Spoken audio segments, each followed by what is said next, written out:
I'll do an event as usual for the Midlight launch, but beyond that, I mean, we'll take a look at it.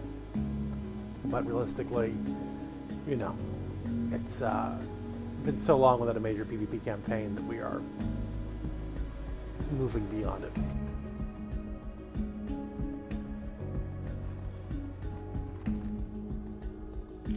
Like at some point, like indecision is decision. So it's like, I think a lot of the guys who fought alongside us for the last, 5, 10, 15, 20 years, they've retired out. This is the reality.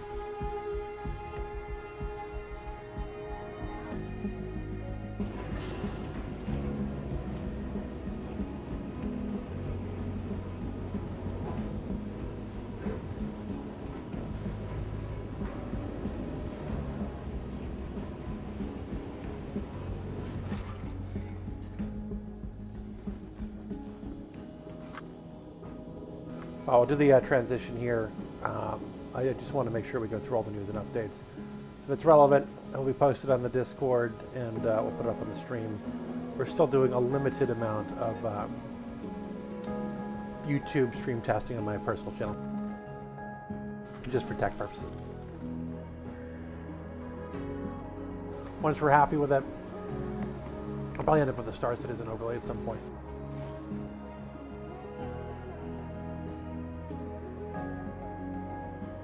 The stream is up. I'm going to go through the news and updates. There is obviously a release candidate for the patch, so people are just taking care of the shit. Welcome to the ASOP Vehicle Retrieval I System. think everything is stored and good to go. Please visit us again. I'm just wearing garbage. Bye.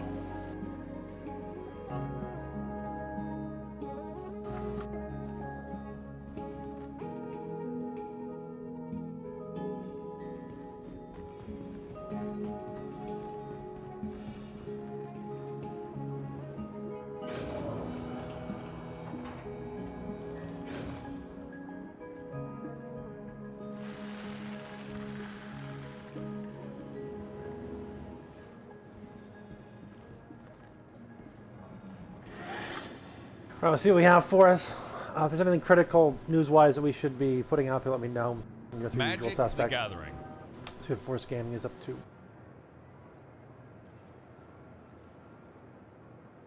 Hey everyone, welcome back. So last week, Grinding Gear Games revealed details for the next... So we've been talking about engineering in one way or another. Of the Druids will be launching. Hey everyone, welcome back. So last week, Grinding Gear Games revealed details for the next new league coming to Path of Exile 2. The Last of the Druids will be launching in just a couple of days, coming this Friday. This includes a bunch of new stuff. We're getting a new class, the Druid. It's an elemental caster who can shapeshift. There's the new league and corresponding if you have any mechanic news to where post, you're just kind of put the building gaming out your own news, or you dungeon put it in layouts. chat or Brand new whatever Pinnacle else, boss or goes along with relevant that. We got a bunch of new information for skill and chat, just keep support it up gems. to There's date. been some pretty big balance changes. I have not hundreds been of new doing Path of passive nodes, Exile. item I know revamps, they're putting and the more. Paladin Looks like back it's going to into, be a pretty fun league. Like, I'm genuinely looking forward to look. trying out the new class. Legitimately seems awesome. Star I think the Wars league Fate mechanic Master. looks interesting. Hopefully it's going to add some more variety and Oh, replayability alright, once we finish the campaign and interludes and actually get into mapping. And there's also been a fair few nice quality of life improvements that I'm looking forward to just having improve the overall experience. So yeah, it's a new league, it's a new stuff, another excuse to play some PoE 2. Everyone's happy, right? Well, not necessarily.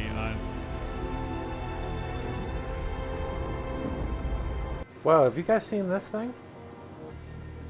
All the ex-BioWare developers left and are making their own Star Wars game by themselves.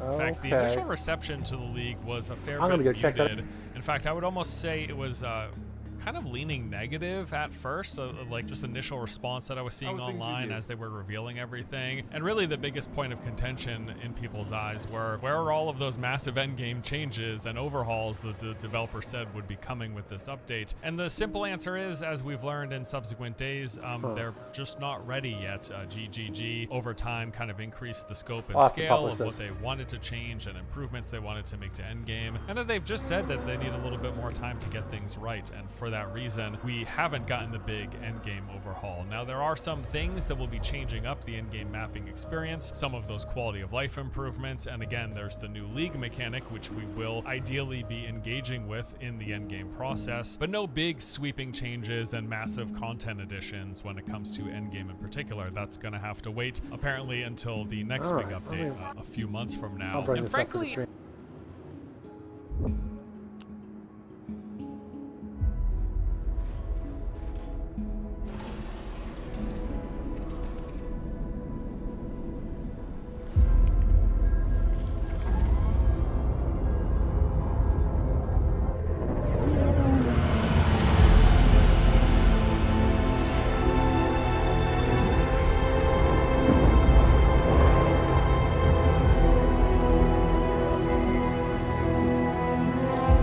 Interesting.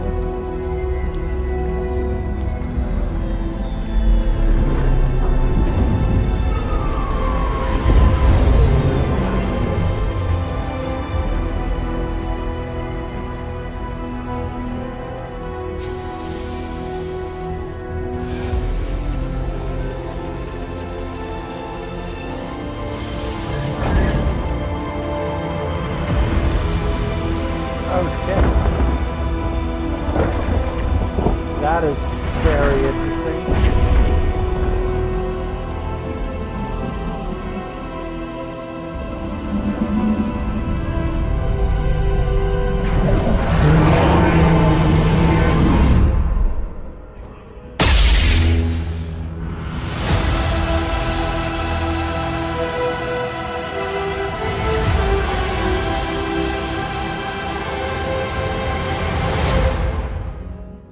Interesting.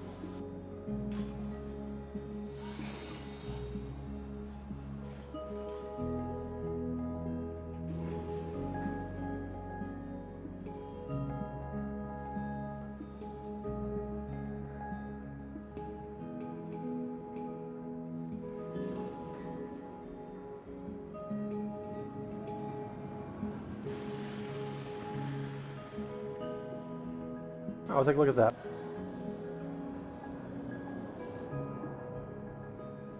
People get on my case. I'll tell you what, people get on my case and say, Luke, you talk about Todd too much. You talk about BGS. Like, we get it, you're a fan of Fallout.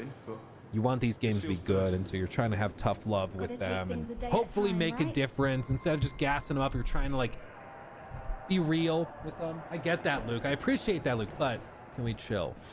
You talk about Todd too much. And I hear you. I want to be honest, I talk about it because I find him interesting as well. But I get that. Maybe I do talk about Todd too much. So I thought today, maybe, just maybe, we instead shake it up a little and listen to other people talk about Todd. This is a channel called Kiwi Talks. And one of you guys sent me on our Discord clips of these. And it's a channel that does, I mean, he does all sorts of interviews with game devs and people. Does a phenomenal job. You should absolutely do this. Click, subscribe, and this, click.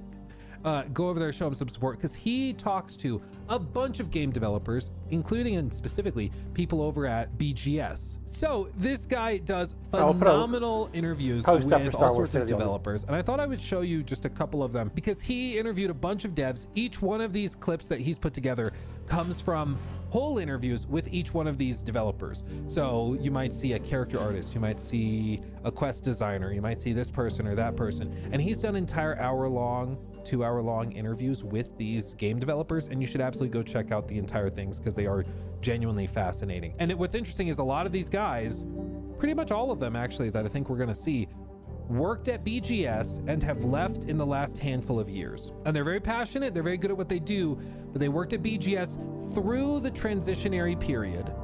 So a lot of them worked on like Fallout 3, worked on Skyrim, worked on Fallout 4, maybe 76. A lot of them worked on Starfield, and they've left in the last handful of years. And so these specifically are clips that he's collected of each of these developers from all different areas of the studio talking about Todd from their perspective, okay? So you thought I talk about Todd too much? Well, boom, doom, boom, doom. here we are. So here we go. First interview. Jonah. You're alone. So to be clear, this is character artist on Skyrim, Fallout 3, and 4. If you're the guy in charge, you're a little bit you're alone. You know, like it's you alone. You're the captain. You know, and so everybody can be tight with the captain. They can be loyal to the captain. It's hard to really be friends with the captain because there's not because of anything other than like he's authority. You know, and his word has to go. And I think that one thing that I felt really good about in the years while I was there, you know, and I only agreed with maybe 65% of the decisions he made in general. But I think that's a very high batting average for a leader. I mean, think about like presidential approval numbers, right? Like, you know, like when you have to make, when there's some guy at the top making all the decisions, like you're not going to agree with a lot of them. No. But I will say that I think at the time of Fallout and Skyrim and all that, I think there was a general feeling whether or not you were angry at Todd or annoyed at Todd or whatever. I don't think there was ever any feeling like anybody else should be in charge. Well, I think also one of the important things for a leader, especially in like a creative endeavor, is that they need to unify people around the vision. And you kind of have to have confidence in their vision. Like, for example, with From Software, they've got a lot of people working on that game. Like, just try to put yourself in the shoes of a developer working on Elden Ring. You probably have worked on Dark Souls, you've worked on Sekiro, you might have worked on some of those games, but now you are working on little bitty snippets of this game, and you have to have trust in the process that's going to scale. You know? Each one of those people making like a boss fight in Elden Ring, they are not seeing the whole game. Like, they don't see the whole map. They don't understand where this boss fight's gonna necessarily go in relation to this one. They're just trying their best to like do their very specific thing. And you have to have confidence and trust in the director that's overseeing all of it, that all the pieces are gonna go where they need to go. And that's the job of a game director, to keep all of that in mind, and the job of the developers to know that the director knows what they're doing. And so you may disagree with the choices. It surprised me here that the disagreement was that frequent, but I mean, it's just part of the system. You definitely have to have confidence in your leader. And I think that's a huge deal. That's a huge deal, as I think that if, you know, I fundamentally knew that this was going to go well because Todd was in charge. And that's a feeling of profound security, you know, so. I wonder if that's changed, because even if you work at Bethesda, you may love what you're doing, you know, and you're passionate about all the work and everything, but I do wonder if the negativity in the online discourse does affect you, because I understand Bethesda loves them some Bethesda, but like they launch an update for Fallout 4 and it breaks literally everything, and the whole internet is like, should have seen it coming, they don't know what they're doing, they're incompetent. Like, everybody immediately starts trashing them and being like, you shouldn't have expected anything more. Putting out an update that doesn't break anything? This is Bethesda we're talking about. You know, like, not gentle. So I wonder if that's changed, or maybe they just don't care. I don't know, but certainly like the online discourse no longer would make you think that like there's a lot of confidence in Todd's direction, you know, because you got to remember that he's talking from the perspective of somebody that worked on Fallout 3, Skyrim, leading to Fallout 4 and on Fallout 4. And with those games, circa 2011, 2012, bro, anything Todd Howard says, yes, sir. Sir, yes, sir. You just put together Skyrim. You can do no wrong. You know, it's like Hidetaka Miyazaki in the aftermath of Elden Ring. Whatever you want, okay? Like, we'll figure it out, okay? We'll get you what you need. Nowadays, things have maybe changed, but back in that time period, for sure, I could see that cult of personality. So, yeah, so he and I were great. We've always been great. And the last time I saw him was at my producer Angela's wedding, actually. And he got a little toasty, and he told me that everybody there misses me, and if I wanted to come back, I can come back. Now listen, this was years ago, so you know, does the offer still stand? I don't know. I have no idea. Yeah. I haven't seen him in like 8 years or something like that. But yeah, no, he was great. And he was always complimentary and supportive of my work. And I only really got my nose, like, you know, bopped by him like once in any kind of significant way, and I deserved it. So I wonder what a Todd nose bopping is like. I wonder, Todd, what is that like?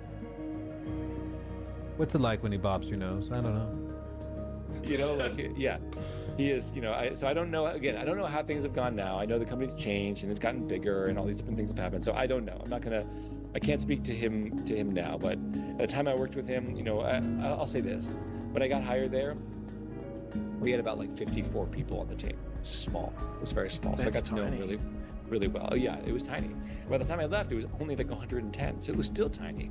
And so I think I got to know Todd, not at the beginning necessarily, by any stretch of the imagination, but it was still a small and intimate team where everyone knew each other. And that's not what it is now.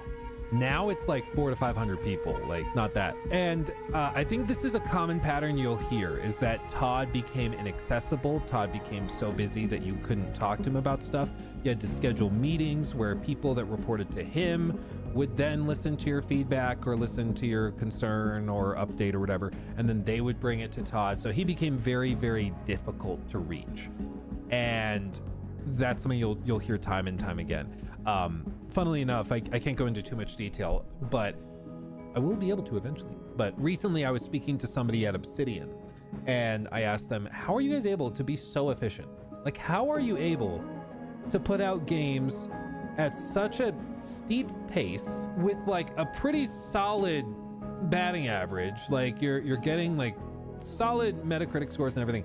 How are you able to do that when other studios are struggling to put out a game in 6 years? Like, how is that happening? Their answer was very interesting, and it was kind of multifaceted, but it basically came down to, we have smaller, more intimate teams that are experienced and know what they're doing, and we manage our scope. So we say no to a lot of things. You know, when we're trying to figure out what we should do, we say no a lot, but that helps. You know, that helps us figure out where we should be going in terms of like direction, and it also helps us avoid wasting time and resources on stuff that ends up getting cut, right? So I think it's just, you know, a well-managed, well-scoped project, and then it's also a team that's relatively small. Everybody knows each other, and when you need something from the programming department, you get it from your chair, you walk 30 feet, and you talk to Tim in programming. He fixes it, and then he's like, damn it, I need this character rig fixed or something. I gotta go talk to one of the animators. Gets up, walks 25 feet to Angela's desk and says, I need this fixed. And they do that. And then Angela's like, I gotta get this fixed. Let me go over to the artists. Walks 30 feet back the other way and talks to Rebecca, and they get that fixed. Like that's I think what really helps it. But when you're on such a large scale of a team where it's like 400 people, it's no longer like that. It's like, okay, I have to schedule a Slack on Slack, and I have to go and schedule a meeting through Microsoft Teams, and then I got to go into Jira and I got to schedule this task.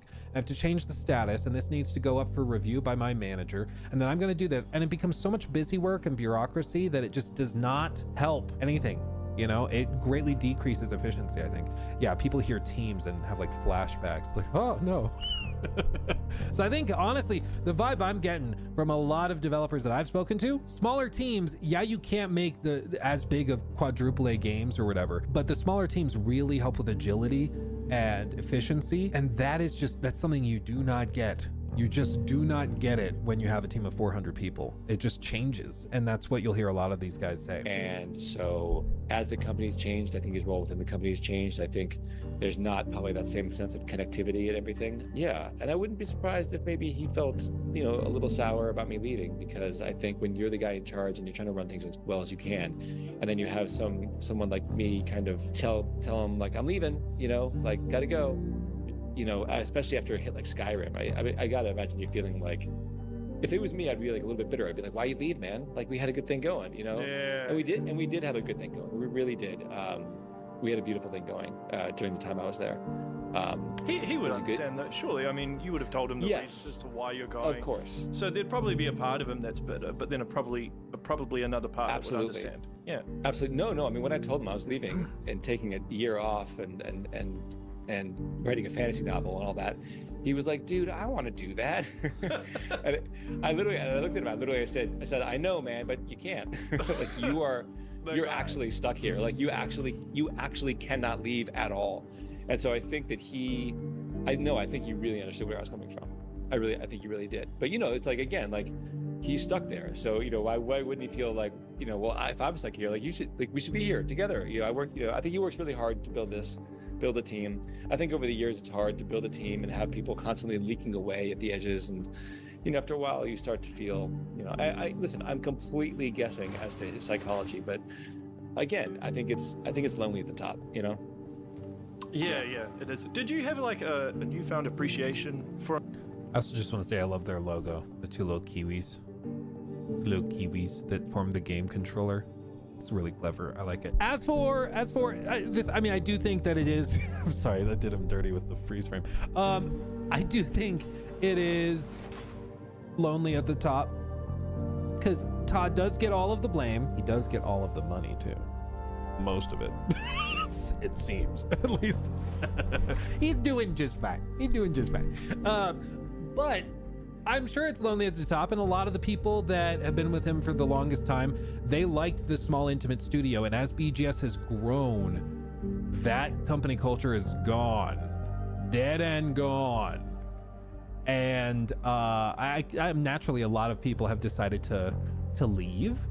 And I mean, I know personally that, like, if, for example, this, the channels kept growing and the stream kept growing, and it got to the point where, like, it was just so big that, like, Jacob and Trevor and my manager Jake, if they all were like, you know what, I'm good, I'm gonna move on, I'm gonna do something else, I'd be bummed. Like, I would probably be making more than I've ever made, and I'd have more popularity than ever before, but I think I would still be kind of like bummed about it, because the people I came to the dance with left without me, I don't know. Yeah, but then I'd cry while dabbing my tears with $100 bills. Which is confirmed to be what Todd does. No, I don't know what he does. Once you went off and you worked on Fireborn, was it Fireborn? Oh yeah, Fireborn, absolutely, yeah. No, he his ability to say no was one I wish I had embraced much earlier in the years afterwards. Yeah. I think building games like Skyrim, they seem limitless, and Fallout, they seem limitless. They seem huge. They seem impossibly huge. But actually, like, to do that, to pull that off, the guy at the top really has to say no to a lot of ideas, to the point where it was frustrating and annoying. And there's projects I worked on after hours just to get them in the game, and by and large, they got in the game, which is great. But it was very clear to me that I could not work on whatever I kind of dreamed up at that time at work all the time, because we had a game to get through and we had the fundamentals to hit. And so, certainly, I think he had a very strong sense of what the games we were working on were, and what they had to be, and what they weren't, and what they didn't have to be. And he would very quickly say no to anything that didn't fit within that paradigm. And and that by definition, that's very limiting. But he had a great quote. I refer to this all the time. You guys might remember this. That we went over a lot, which is we can do everything. I'm sorry, we can do anything, but we can't do everything. And so the idea is, it's a game. We can make the game do whatever we want, but it can only do a certain number of things. And so that has stuck with me, I think. Yeah, that focus on the core experience has stuck with me. I mean, there's some concern, I suppose, that when the day comes when he hangs up the gloves, so to speak, like, who will be able to take the mantle? When he hangs up the mouse and keyboard. Yeah. I agree. I mean, I think what's crazy is right now, the only person that's really primed to take over for Todd when he's done is probably Emil. So I don't know. Like, I'm sure that there's other people, but, like, even with Starfield, you're gonna see in these interviews, one of the people that is on, like, the docket that is gonna talk is, like, Will Shen. Will Shen was one of the senior quest designers. I think he was the senior quest designer, and he left. Like, even some of the senior people at Bethesda that have been there for ages, for the last handful of years, have been leaving in the last handful of years. They like worked for 20 years and then they decide they want to do something else. I think that the acquisition, the sort of corporatization of BGS, it growing to such an extreme degree, I think that has, like, pulled away a lot of the OGs that originally were, like, really, really close with Todd and worked on games like Morrowind, into Oblivion, into Fallout 3, into Skyrim, into Fallout 4. And they worked on all of these games with him. A lot of those people have peeled off and left. And again, it's lonely at the top. It's lonely at the top, but I think it's in large part because the studio has just changed so much. It literally is not the same studio it once was. It is way bigger, way less efficient, demonstrably. It makes a lot more money. Those paid creations, those paid mods do really, really well, but it's just different. You know, I'm a big fan of changing up your career, you know, as is evidenced by my ever-changing career. And so I think when the day comes for him to hang up his gloves, it'll be a good day. Not because he doesn't still have it or whatever, but I think that, like, you know, going from one game to the next is exhausting. And if you have to helm that game and see it through every single step of the way, that's exhausting. So on the one hand, I'm like, dude, this dude was born to do this. On the other hand, I'm like, I don't know, he's like 50 something at this point, and like he's been doing this hardcore now for like what, 25 years, like being not just working in games but being at the helm of them, you know. It's just it's you know, and I think the day he hangs up his gloves, there's going to be a lot of stumbling and staggering by whoever reassumes that responsibility, for sure. I mean, we got along. What's crazy is that probably is like, I think it's probably still like 2040s would be my guess. Like there was that one thing where what's his name, something Midler, he's one of the journalists with VGC. He was on the podcast, the Friends Per Second podcast, and he was saying how he thinks Todd's out of it after Elder Scrolls 6. I was like, dude, he's not that old. Like I think he still got it. But like I could see him going into his 60s or 70s, and then like, or probably 60s, but then retiring at some point. But like, I don't know, man. It's I'm sure it's exhausting day in, day out. Well, my understanding, Corey, correct me if I'm wrong. My understanding, glad you're here, Corey, by the way. My understanding is that like the waves of stress kind of come and go with like the projects as they go. So like if you have because I was talking to one of the, to be fair, he's an indie dev, but like this was the big moment where his game launched and his stress level was like at the ceiling. He's losing his mind. But then he takes like a month or two off, he goes on vacation, and his stress kind of drops, and then he's like, okay, I'm feeling good. Oh God, wait, I have to make something. And the stress raises again. And then it just kind of steadily raises as the years go by until the game goes to launch, and then the cycle repeats. And so like it goes in waves. It's a cycle. I'm sure when you're like the person in charge, you don't get as much of a dip because you immediately have to be figuring out what the next thing is. So you just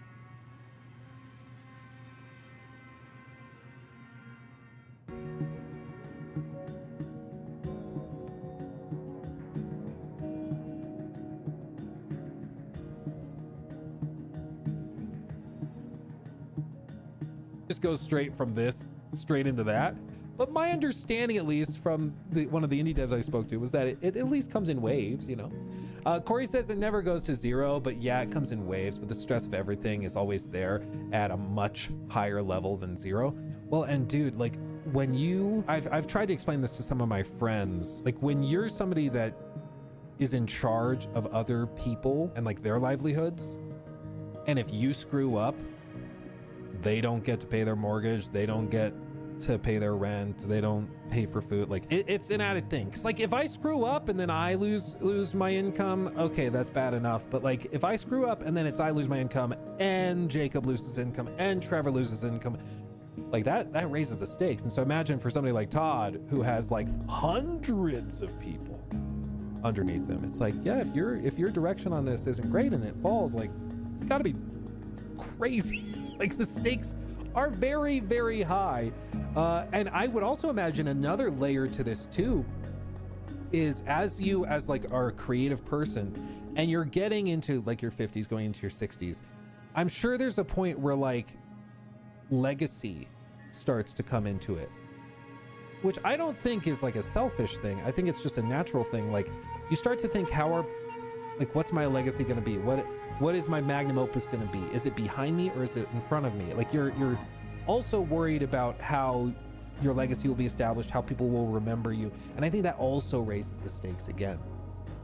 You know, Corey says game industry at age of 50 is a normal life age of 60. It just ages even faster. At leading, that is what it feels like to me, or at least that's what it feels like to me. I am the worst at balancing stress, though. Others are much better than me. I will say there's some people that it's just ridiculous. Like there's a lady, I can't remember her name. There's a lady on TikTok, and she is a literal brain surgeon, and she does like day in the life vlogs where she just vlogs her life as a brain surgeon. And dude, it's insane. Like she's like, oh yeah, so I just woke up at 4 a.m. and then I go for a run, and then I go in and make the kids breakfasts, I take them to school, and then I go to surgery, and I'm in surgery for 16 hours, and then I come back home and I sleep for 2.5 hours. And I'm like, how would you do that? Like, and it's not just like, oh, I did some work today. It's like I am in people's brains, and if I screw up, they die. Like, but she's just like, yep, it was a good Tuesday. I couldn't do it, man. I couldn't do it. I'm glad there's people like her who can do it and are chill and like can be cool, calm, and collected with that stress. But definitely, like, some people handle it much better, and I'm glad they do, because you don't want somebody who's nervous working on your brain. You know, you want somebody who's very, very put together. You know, it's just a very, very different thing. You get used to everything with time. Right, well, you get put used to on it. there. This is where we're at with all this. There's a lot of coverage, unfortunately, of the state of the. We'll see where it's at.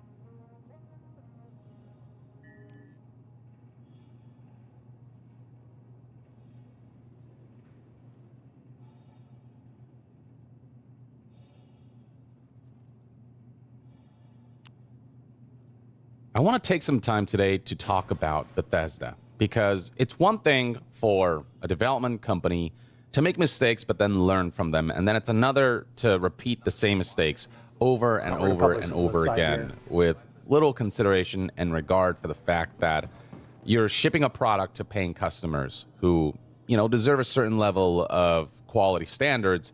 And that's an area where Bethesda, especially in the last couple months and years, has continuously failed at. And so today I'm going to talk about just the general outlook of Bethesda and what they've released recently, what's coming, anywhere from, you know, the Fallout 4 Anniversary Edition that proved to be a disaster as far as launches are concerned, the new content for Fallout 76 Burning Springs that also had a rough launch. We're going to talk about the current state of Starfield and how grim that outlook is, how Elder Scrolls 4 Oblivion has kind of faded into obscurity, and just how long we'll be waiting for Elder Scrolls 6. And what all this indicates, in my opinion, is this consistent pattern of disregard for the consumers, for the players, where they're willing to compromise on quality, knowing that currently they're too big to fail, that people will buy the stuff anyway, regardless of what state they ship stuff in. Or there's just a certain amount of mismanagement or a certain amount of just limitations with the technology that they're using, whatever it is, that's leading to consistent failed launches. And it's getting to a point now where it's kind of ridiculous. I mean, let's begin with Fallout 4 Anniversary Edition. I've briefly touched upon this before, but since its launch, I mean, criticism has been pretty widespread. Even during its marketing campaign, the reveal trailer, people couldn't believe that they're re-releasing Fallout 4 again. And so this garnered, you know, tons of dislikes in comparison to the amount of likes. But then the product actually came out and just broke more things than it actually fixed, which is why posts like this, where people changed the everyone liked that post from Xbox to everyone hated that, garnered virality here. Here's the original post from Xbox that tried to hype up Fallout 4 Anniversary Edition until people actually checked it out, and yeah, the reception was incredibly poor. I mean, on top of the fact that they've complicated buying Fallout 4, now you're requiring like a chart to figure out what editions will get you what. There's also the price point of this thing. Keep in mind that this is a decade-old game that with this re-release, they're charging $60 for, $40 to upgrade, $40 to upgrade if you own the base Fallout 4, and $20 if you own Fallout 4 and all of the expansions and just want the Creations bundle, which is a stark contrast from, say, Skyrim Anniversary Edition's upgrade costing $20, so it's twice the cost of that, with Skyrim Anniversary Edition arguably having just more substantial Creation Club items that made that expansion a little more worthwhile. And it'd be one thing if this Anniversary Edition offered a lot more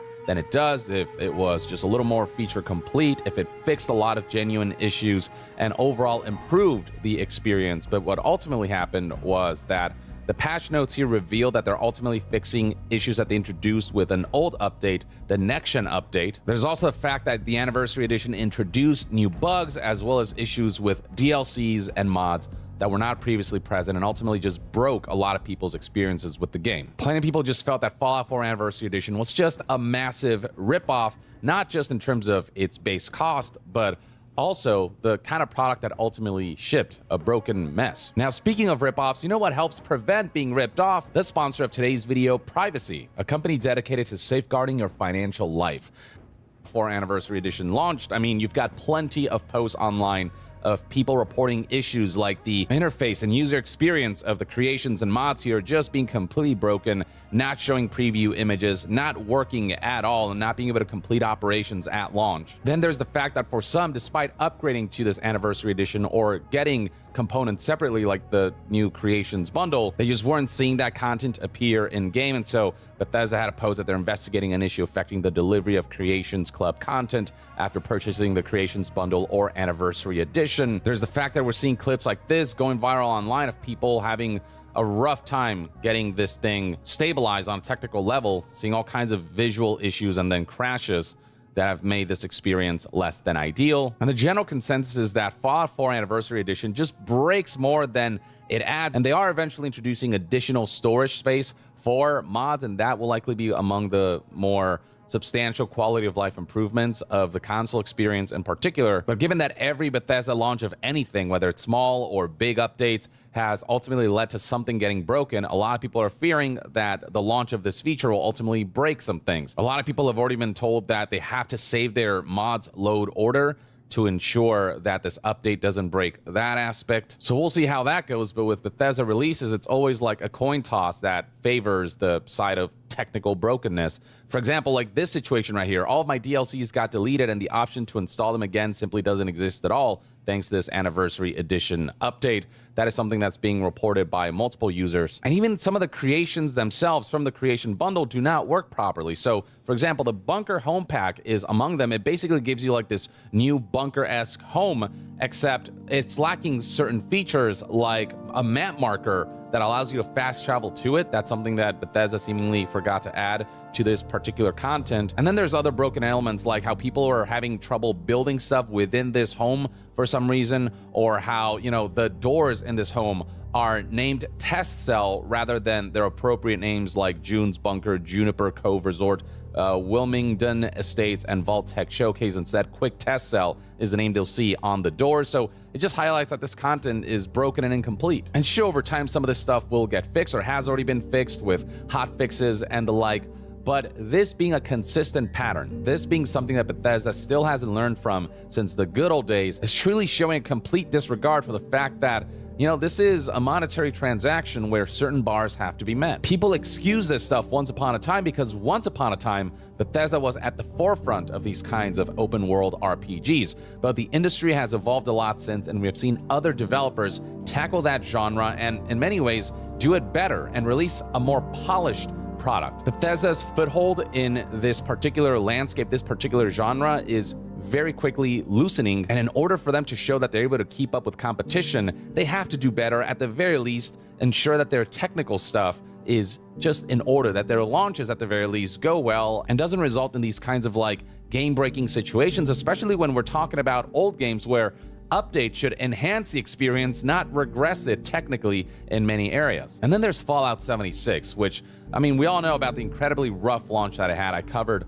all of that. And while the post-launch has seen significant improvements for the game, there are also persistent issues like the fact that launches of new content updates tend to just also launch broken and require time for that stuff to be fixed or, you know, don't get fixed at all. So for example, recently Fallout 76 saw the launch of the Burning Springs update that features none other than the ghoul from the Amazon Fallout show, except immediately after launch, what people experienced was servers crashing. Bethesda's had to put out multiple social media posts expressing that they're aware of the issue, that they're on it, and I think it took like a day or two for this stuff to come back online, which is unacceptable for the launch of a brand new massive update that's going to see an influx and flood of players. It meant that for a lot of people, while the Burning Springs update went live, they technically couldn't play it until, 1 or 2 days later. The game was literally inaccessible and unplayable throughout all of that time where servers were shut down. So technically the game launched like 1 or 2 days late. And the thing is, Fallout 76 does have like test servers to ensure situations like these don't occur, but I don't know. I just don't know what's going on behind the scenes that is consistently allowing for these kinds of situations to happen. People have also been reporting issues like how certain enemies are either not spawning properly or despawning in the middle of gameplay. And what that means is that you cannot loot their corpses, and this game being all about looting and upgrading your equipment and the like, that is a major problem. And then there's the removal of features like caravans, which was part of this additional content called Milepost Zero, which is being shut down with the next update, as reported here, 3 months ago prior to the release of the Burning Springs. And this has been something that's been very consistent with Fallout 76, where developers will pour a lot into new feature and content additions, only for that to essentially, almost akin to Destiny, get vaulted essentially.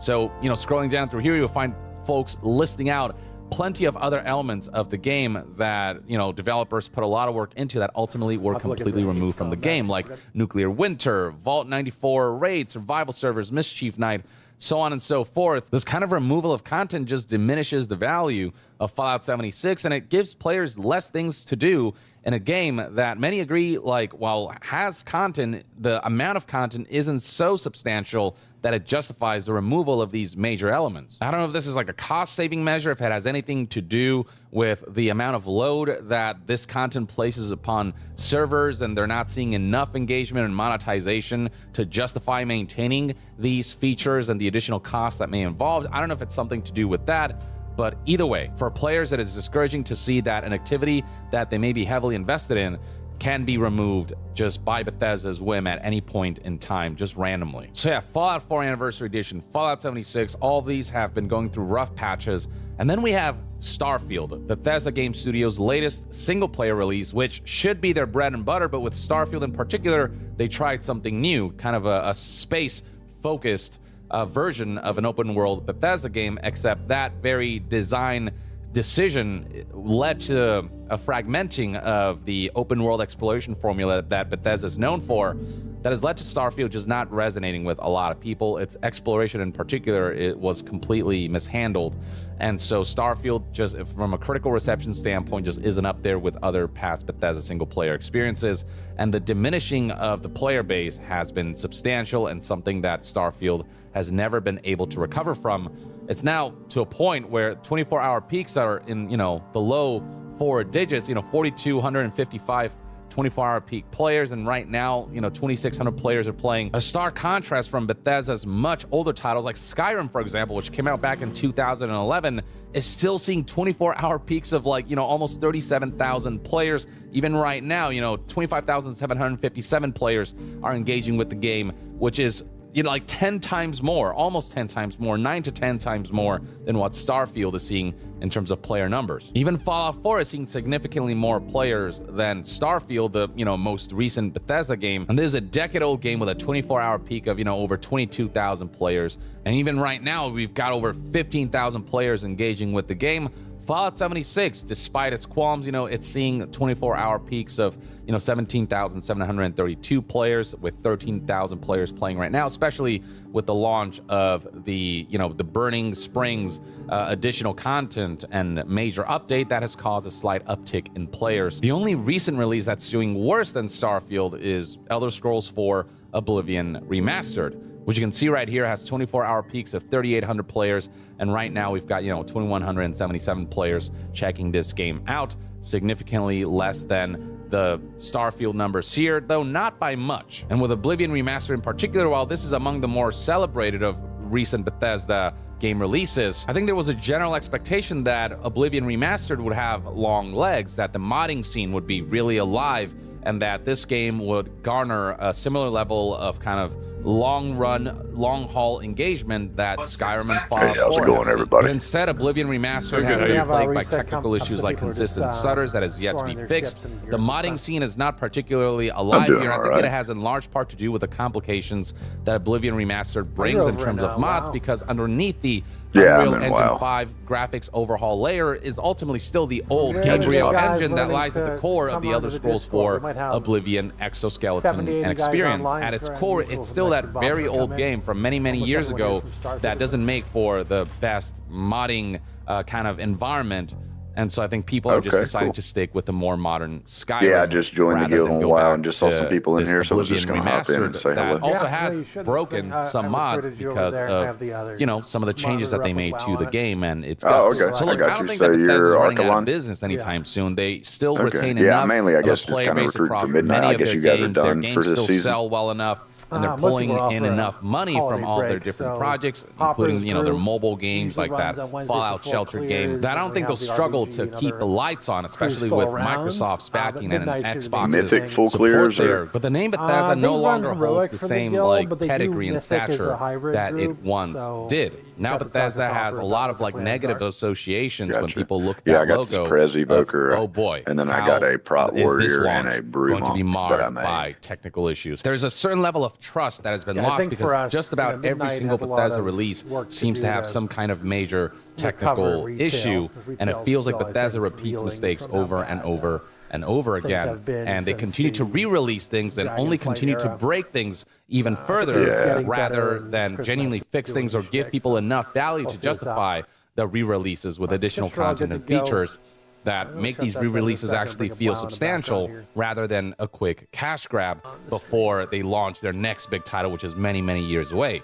That being, of course, Elder Scrolls 6. But yeah, That is we're just gonna Bethesda's hop in and next say, big hey, I'll let title, you and guys Elder get back Scrolls to 6 playing has that. I'm always sure been I'll see y'all Bethesda's around. bread Yeah. and butter. So Thank people are you. really keeping their fingers crossed that Elder Scrolls 6 will break the current curse and negative roll that Bethesda has been on. But even faith surrounding that isn't anywhere as confident as it used to be with past anticipations for Bethesda releases. And not to mention that we have still a while to go before Bethesda releases Elder Scrolls 6. So right here we have an interview where Todd Howard was asked, what do you think will come out first, GTA 6 or Elder Scrolls 6? Here's what Todd Howard had to say on that front. Do you think releases sooner? Is it GTA 6? Is it the Elder Scrolls 6? Or is it Fallout 5?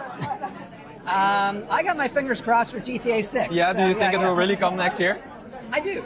So yeah, Grand Theft Auto 6 currently has a release date of November 19th, 2026. Todd Howard believes that Elder Scrolls 6 will come out after GTA 6, assuming that release date for GTA 6 holds and it doesn't get delayed again, which means that Elder Scrolls 6 is likely coming out, at the earliest in 2027. So yeah, that's a long wait for Elder Scrolls 6, and between that time, Bethesda will likely want to fill out their schedule with things to release, or in their scenario, re-release. And I feel like because it takes so long for them to release games between each release, they're forced to release something that shows that, that financially that they're a benefit to their overlords like Microsoft and Xbox. And that'd be fine if those releases and re-releases felt substantial and like they put a lot of love and care into it. But it just feels like they do the bare minimum and then spit it out for people to pay money for. And the level of disregard for, at the very least, launching products in a technically sound state, just on a basic level, having it function at launch, the fact that they still struggle with that means that confidence surrounding Elder Scrolls 6 is not as high as it could have been had Bethesda been on a positive roll with their launches and releases and engage in more consumer-friendly practices. Now look, Elder Scrolls 6, no matter what, it's going to be one of the most hyped games ever. Once they reveal that title and show some gameplay, I have no doubt that it will look really good and that people will be genuinely really excited to finally see the next big entry in this beloved, storied series. I have no doubt that Bethesda will make a lot of money for themselves and for Microsoft and Xbox when Elder Scrolls 6 launches. That's going to sell really well no matter what. But if Bethesda wants their name to carry the same level of hype and trust that now, the likes of Larian do at this point, or even CD Projekt Red, despite the big error that they made with the launch of Cyberpunk 2077, the recovery that they made with substantial and really consumer-friendly and focused updates and releases and expansions and whatnot that won them their reputation back. If Bethesda wants to achieve that level of praise and that level of their brand, meaning instant, you know, like looking forward to something rather than being cautiously optimistic about something.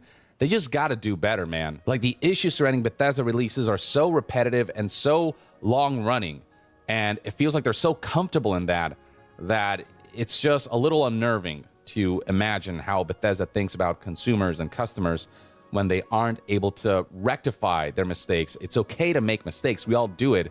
But if you keep making the same mistakes over and over and over again, eventually it becomes a negligence and it always becomes intentional. Once upon a time, I would look forward to their games with like no hesitation. And now every game just has me go like, what's the catch? Like, what's the other, when is the other shoe gonna drop? And it sucks to think about them this way because Bethesda games hold such a special place in my heart. It's a matter of leadership taking that initiative. And I don't know if they plan to do that anytime soon, but I hope they do. But until then, it's just, this is unacceptable. Just how many times Bethesda releases have led to these kinds of disastrous situations that are more detrimental to the folks engaging with their products than beneficial. But that's just me, and that's one man's take. I'd love to hear what your thoughts and opinions are on the current state of Bethesda and what they need to do to, you know, win back the crowd, if you will, or to go back to their golden glory days. What are the top things that Bethesda needs to overhaul or needs to change in the way of doing things to pave the road towards a brighter future? Or do you think that Bethesda is doing just fine as they are? Share your thoughts in the comments below, and to be further updated on all things gaming news, reviews, and discussions, stay tuned right here on Young Yeah. I'll see you guys next time. Young out.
All right, getting the job done. I mean, if you guys need anything else, I'll be updating the background. You guys are awful quiet.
Everybody hates Highguard.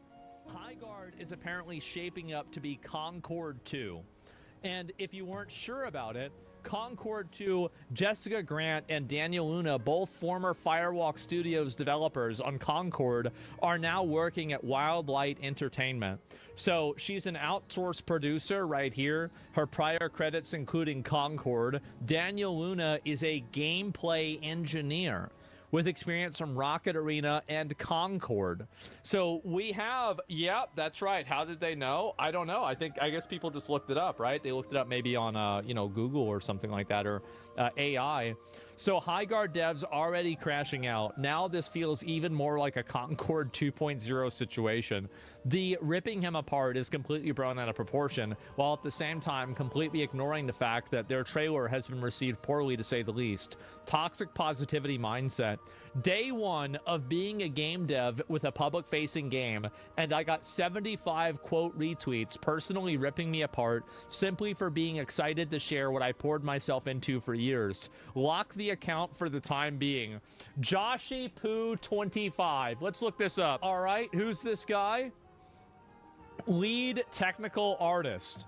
So we've got, this is obviously the post right here. Let's see if I can find any more of these. Okay, day one of being a public dev, the public facing game. So what are people saying about this, right? Sorry to hear it, dude. Okay, these are all just replies that are at the top. Self-diagnosed neurodivergence and bio. This is all so tiresome. Jesus Christ. Don't listen to them. Look who it is. Look who it is. It's Michael back at it again. So does he still have all his videos on private? No, I'll have to go to his actual channel. I don't want to deal with that right now. So this is the same guy that I sent to the Shadow Realm earlier this week for being a retard. Now it's retards gassing up other retards. Crying Michael, who had to put his account on private and then delete all of his YouTube videos because he got made fun of on the internet. It's the usual suspects. And you know what? Now I know you're going back to McDonald's. It's gonna happen for sure. I'm sorry that happened, man. The gaming space is full of toxic people. Hey, I'm gonna give you some advice. Here's a really great way of doing things. Insult your audience and tell them that they're toxic. Tell them they're horrible, say how bad they are, and then beg for sympathy on the internet. People on here are so fucking miserable. Congrats on your announcement. This is another woman, like, let's see here. Senior UX game designer. So all of these people inside of the industry are going to exhibit this professional toxic positivity. But at the end of the day, all they're really doing is sabotaging this game. That's what they're really doing. What you had, sorry to deal with that. Here we go again. You don't have to announce your departure. This is not an airport. Nothing about that was personal. If you can't see the factual, valid criticism from the trolls, you'll be left wondering why you're deleting this off of your resume in 2 years. That's right. And I hope you guys receive the real signal under the reactions. People are sick and tired of hero shooter slop. Well, there we go. And everybody is talking about this, looking for sympathy. Sympathy baiting on the internet. These are the same people that shit on Expedition 33. I don't know about same people. I have no idea.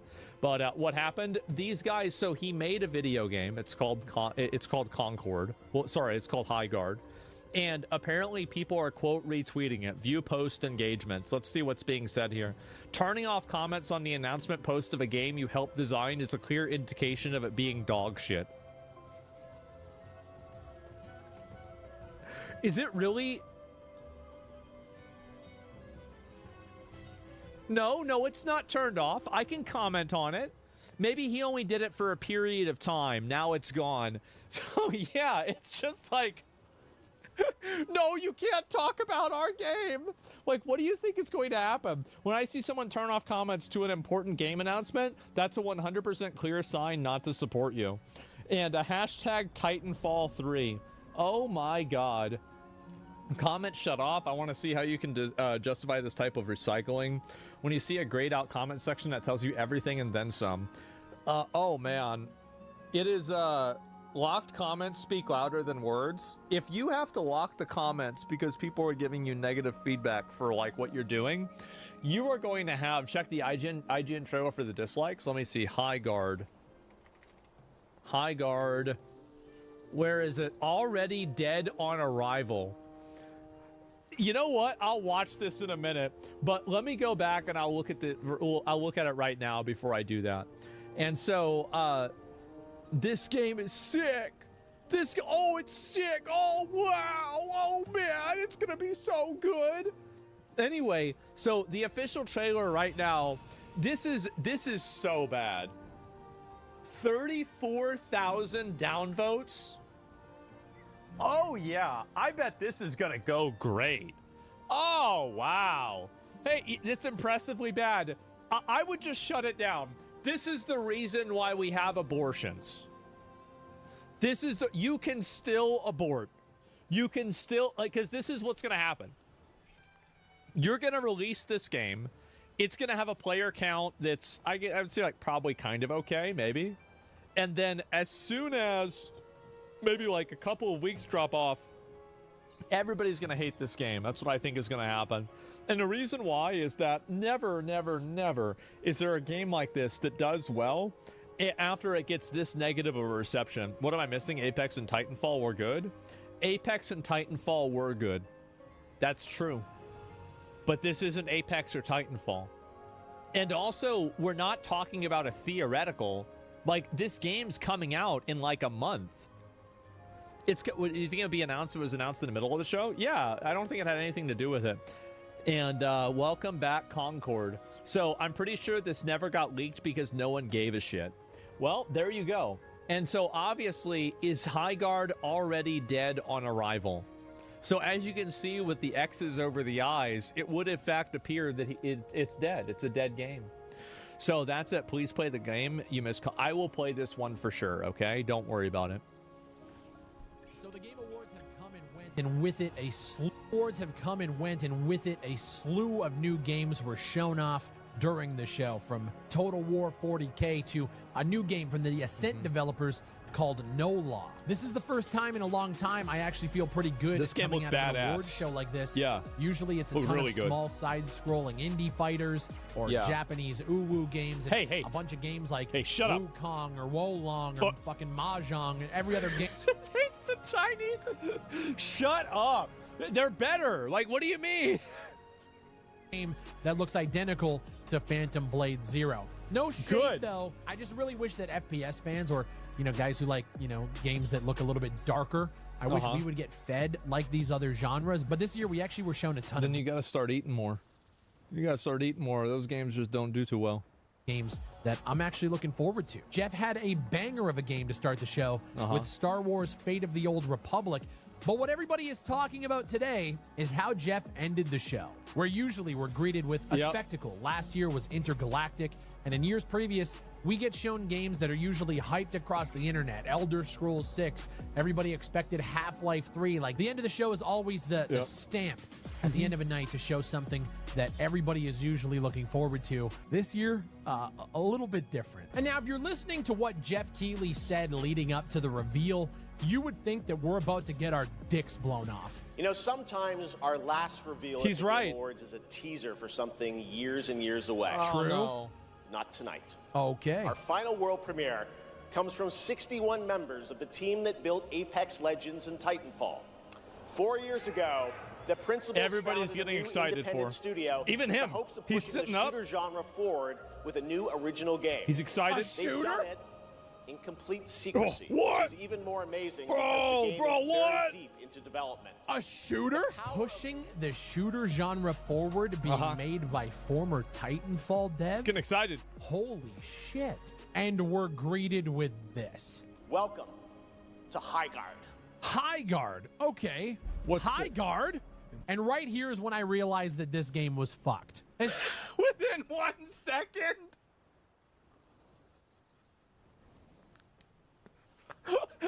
One second. Oh, it's dead. It sucks. All right, yeah. Got it.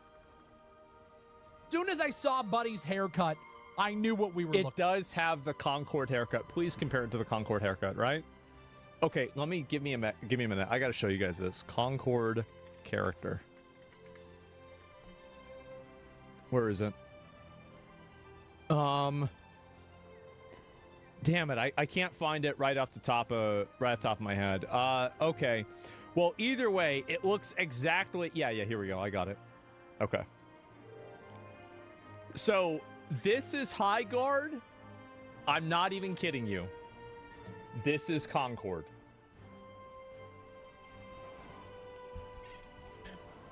Guys, I think we just might have a problem. I do. I think we've got a really big problem, guys. Totally different, bro. Yeah, he's even got the thing on his fucking hairline, like this and then this. It's the same fucking thing.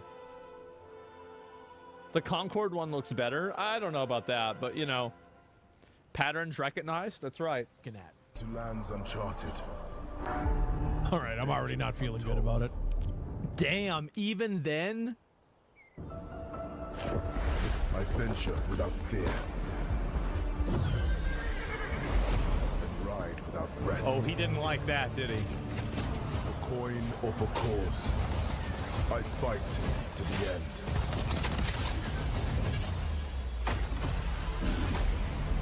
That looks terrible. There's so many shit hero shooters out. He's just quiet. No response. Nothing. Bringing the heat. A new breed of shooter. No words.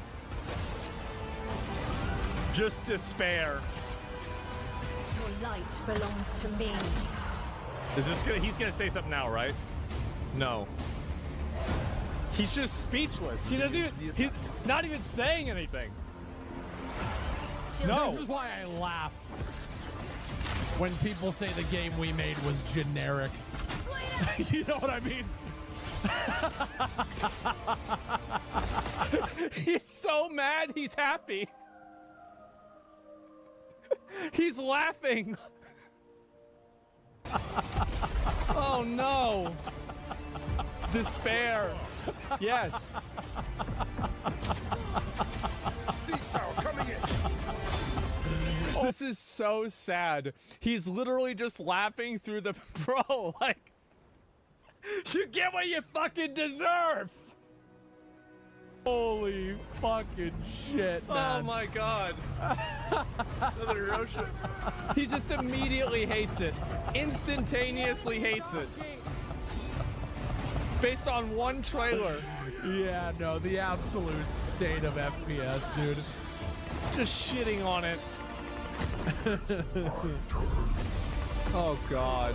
Is it a MOBA? He doesn't even care. I am the coming storm. Oh no, man. Oh no, man. Yeah. Can you imagine working on this game for like the last 2 or 3 years and then it gets announced like a month before release and everybody on the internet hates it? Like, I would fucking hate myself. I would feel like the biggest piece of shit that I could ever even imagine.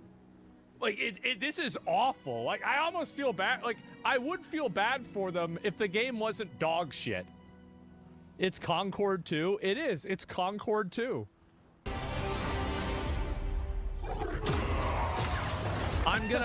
I promise you guys I'll play this one. I will not let this one slip away like I did with Concord. I will not let it. I promise, guys. Hero shooter? Oh. Look at his face, bro. Watch this again. Hero shooter?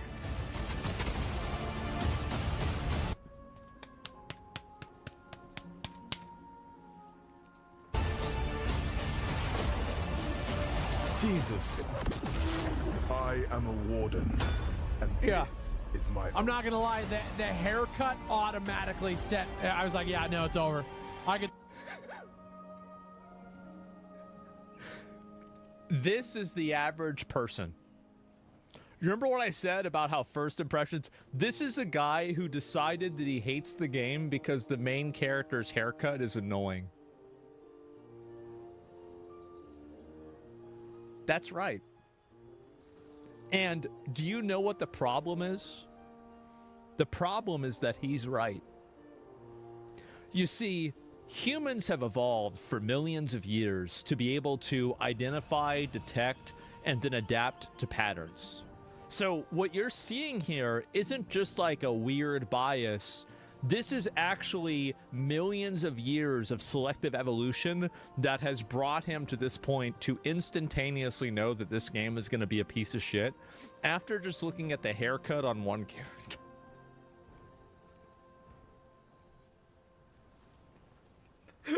This is it, man. So I don't want to hear about your logic, but you don't play it. No, We didn't spend millions of years evolving this for it not to be real, okay?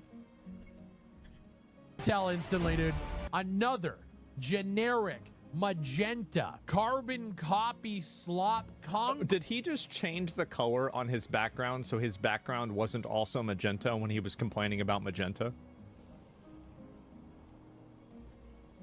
Another generic magenta carbon. He did. Oh my god. Copy slot guy's great. Concord Realm Royale Paladins Concord Realm Royale. MOBA hero shooter blended into one incredibly disliked game across the internet. You're doing your intro 4 minutes into your video. It's like halfway through you're doing an intro. Okay. Ladies and gentlemen, today that's a crazy. Yeah, wow. All right. Talking about High Guard, a brand new game from old Titanfall and Apex Legends developers. They went and made their own studio, and they put this out: a free-to-play PvP raid it's free shooter to play? where players No way. will ride, fight, and raid as wardens, arcane gunslingers sent to fight for control of a mythical continent. Now, Jeff also made it a point that we don't have to wait long to try this game out. It's releasing January 26th, 2026. This is like they hate it, but we've spent $250 million on this. What do you mean they hate it? Man, somebody better call McDonald's and let them know they're gonna have a lot of applications coming in about 6 months from now. Unless it gets delayed, but that's about 6 weeks away. You go to their Steam page, and we don't really know much about what the game is. Their Steam page says that you have to battle rival warden crews for possession of the shield breaker, then break into it's just it's a fucking team-based shooter game where there's some objective. And destroy the enemy base to secure territory in this all new The thing that matters is the heroes and the interactions. So we have a brand new style of game. It looks like a multi-stage objective PvP shooter. Wow. I'm not even sure how many people are going to be in the game, but when you look at the conversation surrounding High Guard, it ain't looking good. Their community hub, now granted, I will say the community hub, usually a cesspool for shit like this. My God. No. If you go to the Expedition 33 community hub, I bet it's generally positive. If you go to the Silksong community hub, I bet it's generally positive. If you go to this community hub, it's negative. Oh. Very interesting. God, the amount of times I have read Dead on Arrival is fucking insane. Now, I have been messaged saying... Also, by the way, just a minor thing, as a guy that grew up in the 90s... Times I have read Dead on Arrival. That's He-Man. Not She-Man. Get the fuck out of here. I don't want to see this shit. The fuck out of here. What a joke. This is what you call cultural appropriation. Rival is fucking disgusting. Insane. Now, I have been messaged saying that the developers are banning people for legitimate criticism. And I gotta say, I've read some of the shit that people are posting over there. Yeah, it's not legitimate. Like, it makes sense why you get banned. It's a fucking disaster. It Telling is. the developers that they have a fetish for humiliation for putting the trailer out will most likely get you banned. It's funny, obviously. Don't get me wrong, but it will most likely get you banned. Yeah, duh, of course. When you look at the trailers around the internet, every single place has massive dislikes. The IGN trailer is sitting at 15,000 downvotes. Now it's at 2.1K 34,000. up. So realistically, I think... So the trailer is going viral, but for all the wrong reasons. Like, a lot of times, like, people are, oh, my thing's going viral. It's like a good thing. This is like, my thing's going viral. More people are even more people are hating this. Yeah, submissions. Yeah, this is crazy, isn't it? When will they learn? I don't know what they were thinking. Well, I do know what they were thinking. They were getting gassed up by all their other retard contemporaries inside of the gaming space, and this toxic positivity has caused them to effectively kill their studio. They just don't know it. Should they cancel it? Give me 1 second. I'll be right back. Most people have already written this game off as a complete disaster, especially because Jeff hyped this game up as like, from the creators of Titanfall, and then we're given a game that I think like missed the mark by probably 6 or 7 years. They already saw what happened with Concord, so I can't imagine how they're feeling at the studio right now. And don't get me wrong. Well, they're stupid. They're stupid, and they're probably getting. This is why things happening. Is that there is so much toxic positivity in the gaming atmosphere, and the gaming industry, that these devs will be like, Well, with enough Asmongold, we get it. We're not interested. My goodness.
can be cool, calm, and collected with that stress. But definitely, like, some people handle it much better, and I'm glad they do, because you don't want somebody who's nervous working on your brain. You know, you want somebody who's very, very put together. What do you guys have? It's just a very, they have likely very different thing. release Get candidate used to out. everything with time. So you got to store. Well, you it get this used time to if it, you have not. or it crushes you. Because there's some people Understood. who can adapt Thanks. to it, and then there's we should others who run it. can't. You know. Yeah.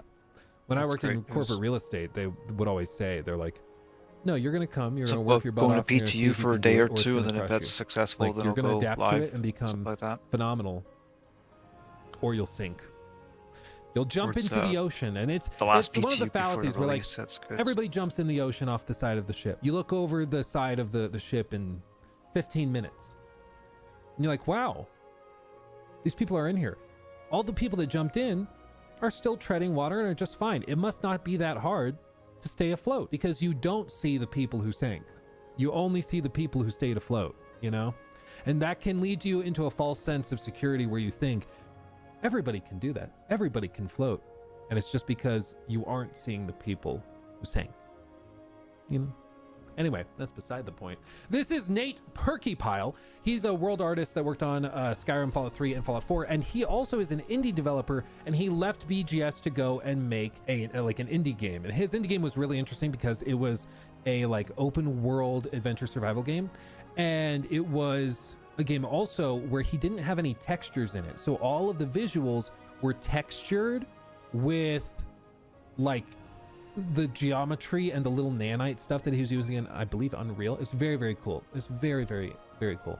Survivor's bias? Yeah, exactly. Or another way, like another spin on it, is also how people tend to fit information they have around their current situation. There's the puddle analogy, you know, which is where, like, you know, a puddle wakes up one day and looks around himself and is like, oh my God, this is crazy.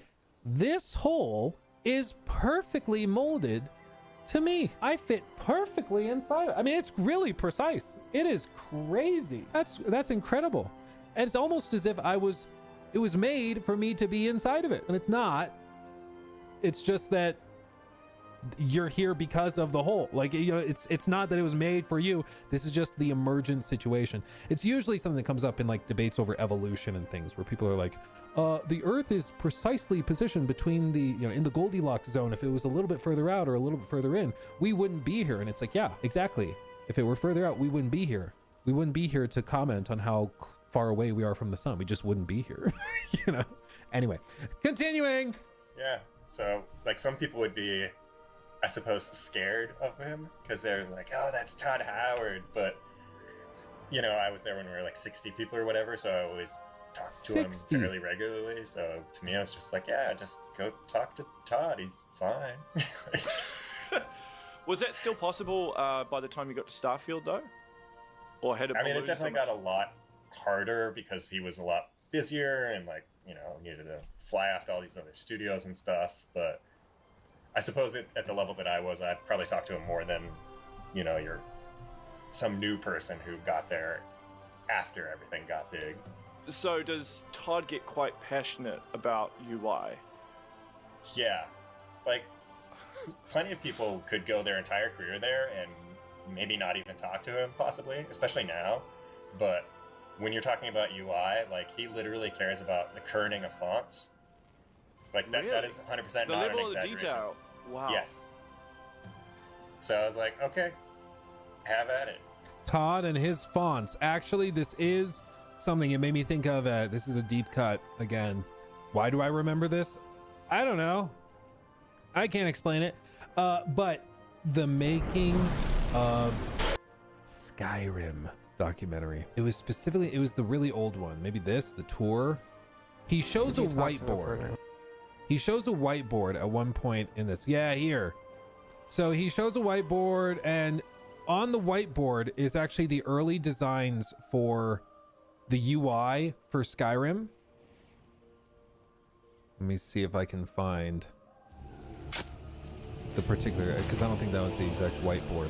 But there's a moment where he shows a whiteboard. Maybe it's not this documentary, but he has outlined all of like the UI, how you look to the heavens, you look to the stars, and you can see they have all of this specific stuff, player playing cool animation, cool workbench, recipe requirements, new stats, button help.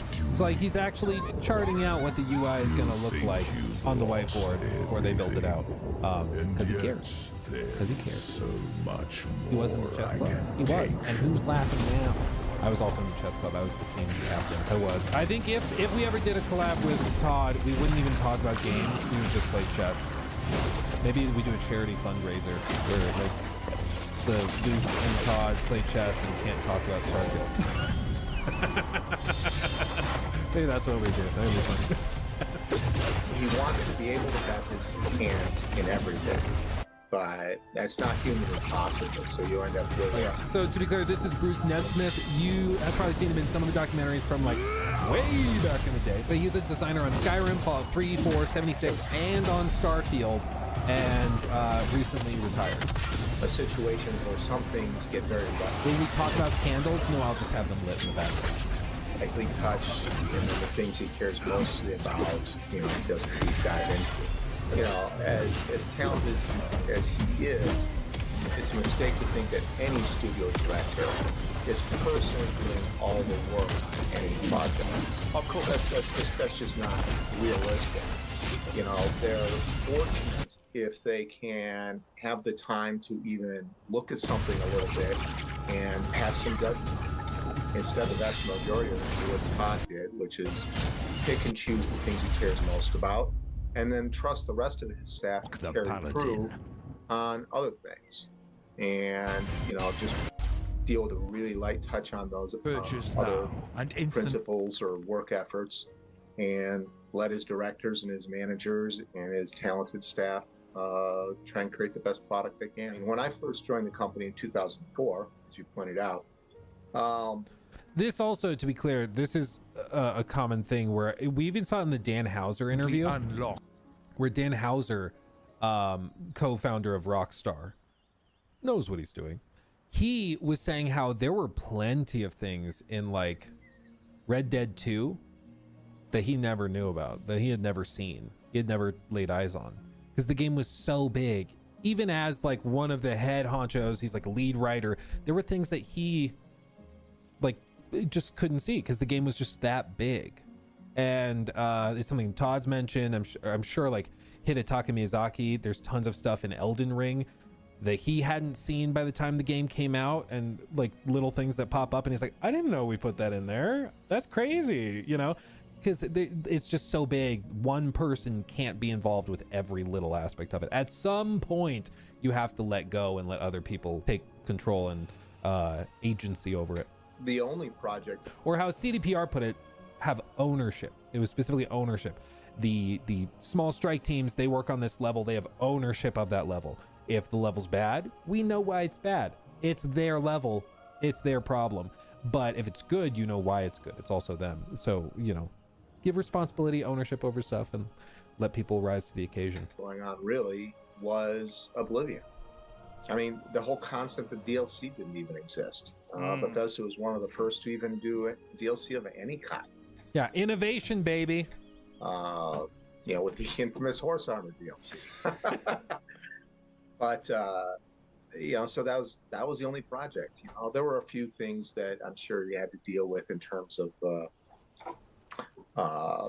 yeah, this point you have to let go for sure. Well, I was even just talking to another YouTuber last night, and this is on a much smaller scale than what we're talking about here, of course, but for him, he edits all of his own stuff, and these are like 1.5 hour, 2 hour videos, okay, like I used to do when I edited all of my own critiques and everything.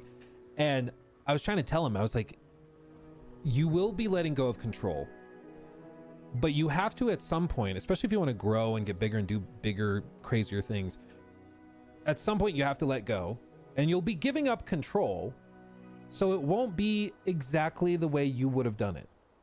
The video that Jacob cuts together for me is not the same video that I would cut together, but that's almost why I like it, you know, because Jacob will come and bring things that make the videos way funnier than if I were to just edit myself. He brings a unique spin on it. He does something that I never would have thought of. Like one of our most popular videos of the last couple of years was a Star Citizen video. Where we did a number of montages because I wanted to show how the tech was crazy. You could fly that means we got to go to our home planets, places and start calling like everything. atmosphere or orbit down through the atmosphere and land on the planet's surface. And so Jacob went and found a bunch of obscure Jimmy Neutron songs of Carl Weezer singing random things and put that in for the montages. It was very random, but it was funny. And I maybe tomorrow, but maybe not. Ever Right, would have thought 50-50. to do that. And so even though the video was something like that. very different than how I would have made it, it was better, I think. And the candle wax bit. Jacob put a little candle wax bit because I was filming a video. I had to do a candle swap, a costume swap and change because I filmed like half of it one day and half the next, I think. And so I was wearing Intersect something is else. grindy. And Jacob saw that. He could have just left it as unmentioned. Oh, Luke's wearing a different shirt. People would figure out, probably filmed it the day after. But instead, he put a little blurb on screen and was like, Luke spilled his candle on himself. Yeah, while I'm a senior drinking it, contractor. thinking it was his coffee. I've moved like And now the barely Luke to a drinks quarter. candles meme Took a while. Let us lives on. Clips missions. And that's Yeah, only let me check out and because see where I'm at. I know I got past. he was doing it. He was involved. If I was making that video, Highest I paying ones guarantee too. you, Pay I up quite never a would bit, have but thought it of barely moves at that point. writing that I drank a candle and spilled it. Oh yeah, on like it. 2-something, But he made it 220, I better. think. And so Yeah, I then do you gotta think if fly you have like talented people around 2-3 you, minutes every which way. and you can just learn for how the to let missions. go and It's more one of importantly, the trust they don't even pop them up. and trust the dudes. that they'll bring their spin to it and make it better in that way. You can end up with a significantly better Yeah, so I'm a product at the veteran end of it. contractor, and I'm only It won't be halfway what you through would that. have made, but that's precisely the point. The grind is real. You know? Hashtag release the candle cut. No. Oh yeah, it's gonna be way worse. Yeah, at some point I gotta realize that I'm the old man holding them back, all from creating something great. I think I'm gonna go I think, pick up all my unfortunately, that's pristine kind of metals what and we take them all back to my station. eventually realize is that we're holding back the young people. Yeah, I can't. I left a drink bunch the of candle. stuff I at don't the know what you want from me. Yeah, Candlegate. It's just the that, hangers you know, at the mission. but it's also very freeing. Once Yeah, you learn to yeah. let go and trust Place with the thing. creative people around you, I keep going things there, get making more loot to easier bring for back. you, easier for them because you're not You just micromanaging lie them, down and hit the and I think the elevator product button. gets better. The Yeah, exception that's- being if the people It's so like who it's are like trusting end up you're being like, bad oh at shit, what they do, I gotta which get does this fucking sometimes happen. all this I shit out hired of a here now. company to help me Size edit 3 shit out of TikToks, here. and I No, tried to I'm trust gonna them. leave it there. Hopefully, it And some of transferred you over may when the remember, patch they started happens. posting TikToks. I don't even I am know gonna get how those they pristine did metals it, though, because but, I don't know. Those might like, be there were harder to come by TikToks next time. that were like, you know, TikTok should be in the, Yeah, I the got vertical one. format, right? I So just you need have to go, the vertical I got the video card today like off that. the What they were doing is they were the points to exporting get to it the last like section. this, but horizontal. to get the Vanduul And plates. then Oh, yeah, that was Vanduul getting plates. put The into a two vertical metal format. pieces, So what you types, whatever the effectively names ended are. up Actually, with yeah, there's was if plating this and was there's, your five- phone five. screen. Yeah. The video they were posting, the actual video Plating was and like this big metal in the center material. of it, and Yeah, all but of it's this called was plating just in metal, black literally. bar. Literally. Like it was Yeah, literally. horrible. I It's was like, almost there. I don't even know I hope that doesn't get how liked. you We'll did see what that. Like, happens. I don't know how you Well, it's exported not that hard to and get it. ended It's up just with time that. consuming, It right? looked horrible. It was bad. Yeah, it and is they because posted like 10 of these. Just And doing one the thing whole I never in warehouse tested one is drop, time. even though they're supposed because to do like those one a day. those million credit missions are intersect rep also. So I we never decided checked to not see how much work rep we got anymore doing together. those. So sometimes So, you I'm trust I still people gotta that do are some bad science. and you get burnt. But when you have Yeah, people who are good at because what I they usually do and you end up trust getting them, like it gets 12-ish better. It gets even pods, then I go better, cash them and and it's get, like, awesome, you know.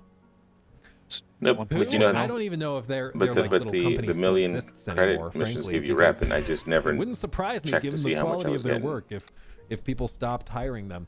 Like, would it be but faster yeah, to that's a grind whole those, other even thing. though they're Anyway, slower and take continuing, longer? But on with this. the rep Corey is says there. shit never They're gets just easier. doing all these little missions. Well, especially in game development, like at least with videos, it's largely if you have the time, I guess that would static. be the thing. Like our process Yeah, is the pretty amount much of your the time. same So from I video to figured video. that Of it takes course, bigger about videos or reviews and critiques 8 and to stuff, 10 there's minutes added per nuance mission, there, depending on how complexities far it there, is.